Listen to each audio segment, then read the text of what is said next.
what is important in our partnership is to understand when we pick together, we say, okay, those are my solution areas, those are my plays, those are my solutions, etc. This is where I want to play, those are the geos. Where do you play as well in the funnel? And you have three big categories, of partners. You have and I will describe that with some, what we call archetype that we design today internally. This is not something we expose to you, but I wanted to share that with you. That's the way I think about it, Ronnie, and how do we cover the business. 36,000 customers, modern work, I'm trying to sell, my dream is to sell ME5 plus Copilot. Okay, Alex. Now, you segment your customers, you do your stuff. When I partner with you, I have my modern work and security partners, we work together, we sit together and we say, okay, where do we play? And which customers we play where? There are some, and I have three archetypes. I have the archetype that is the legacy Microsoft stuff that I want to see less of, as least as possible to the ideal. So I start at the bottom and I will tell you that the deal I dream of is the one I don't touch. That's my dream. If I touch it, it's because I have to touch it. Either because I don't have a partner doing it, either because I want to go faster than the competition, or I want to win this customer back. But my model in corporate in SMC is partner-led, as much as possible, making CSP right. CSP is not a transaction engine. CSP is actually enabling our partners to deliver the full-blown solution, including Microsoft technology, to a customer. It's not, just transact because incentives are higher. So we still have some work here. We are not there. Then the second one, a lot of you will tell me, hey, I'm very freaking good at what I'm doing. Bring me on a deal and I will kill it, but I don't have the acquisition machine that actually you guys have. So help me acquire more. Fine, I have that. And we'll talk a bit about some investments that we are making to accelerate that. I was talking about connected sales and marketing and how do I do that, better. My ultimate goal is to say, why do I need a Microsoft human being? And why don't I route actually those high quality signals that I stand behind? Because an ABM, account-based marketing, recommendation, there is real customer intent. It's not a dream based on propensity data that says, I think that you should go there. No, it's customers have been interacting once, twice, 3 times, 4 times, different contacts, new contacts we don't have in CRM that we package into one recommendation, to the sales team. So why can't I actually do that and route that to my partners directly instead of having Microsoft to filter that? So that's the ultimate, that's the next step for us to really work on. So that's archetype number 2, digital initiated, partner close. By the way, we call ourselves digital, and for scale, if you will.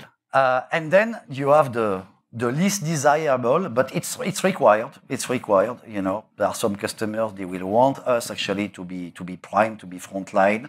We have to do that. It's highly competitive. We do it. We do it too much today, and I want to do less of that. So today I cannot give you really the percentage of distribution of those engagements, but trust that I look at that and I'm trying to inverse it. Okay, that's my job for hopefully your benefit, our collective benefit.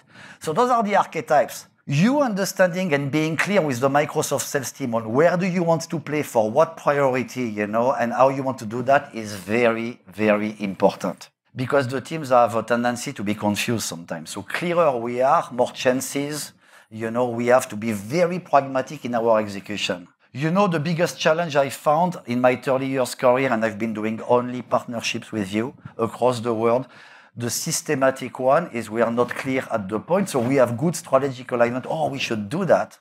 But we are not, as leaders, enabling the execution of our sales team because we are not clear on that. If Microsoft assume that I give you a list of 50 accounts and your sales team will go and hunt, you don't have the capacity. They are solution consultants. It costs you a lot of money. You cannot put them on hunting grounds, etc.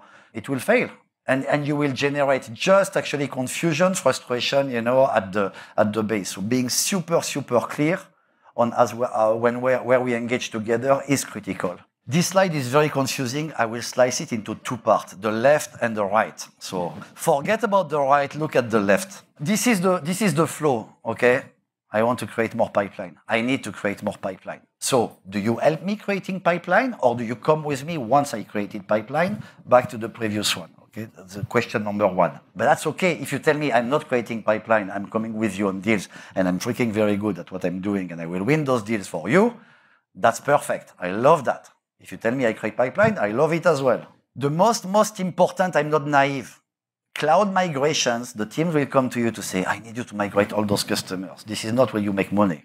This is high cost of sale, by the way, because if the one that we have yet to migrate were so easy to migrate, they would be already migrated, you know? So I know it represents a cost for you, but that's the necessary path for you to land your services. And if you don't land your services, I will not get compensated. That's the good thing now with cloud and consumption. In the past, I was transacting and then I was handing off to you to say, go and implement and deploy. I was coming back 3 years later for renewal, you know, and based on the work you had done, we were renewing easily or not. This is gone. Our sellers are not getting compensated until actually consumption starts. Therefore, and by the way, consumption starts when your services are started to be implemented. And this is where you get money. Much better world today. Much better world today for our collective alignment. That I love. Post-commit is critical, which means that customer, we've been designing a solution and this is costing us a lot of money, cost you a lot of money. I will talk about the investments that we are making and we will cover the right side to tell you what we are doing to help on that one. The most important thing to me is once actually we get a customer committed, you will hear about what we call, you've seen the SMC stages, stage 4, 5. You will hear about that from Microsoft chaps. Stage 4 is very simple, frankly, between you and me. That's a statement of work that the customer signs with you, and that's actually you doing the freaking work against the statement of work. That's it. That's stage 4. Okay, do the work that you said you would do. And stage 5 is really now look at the success of the customer, look at their usage, help them optimize. If they need to spend less, get them to spend less and reinvest in the next workload, and they take the next step for the customer. That's stage 5.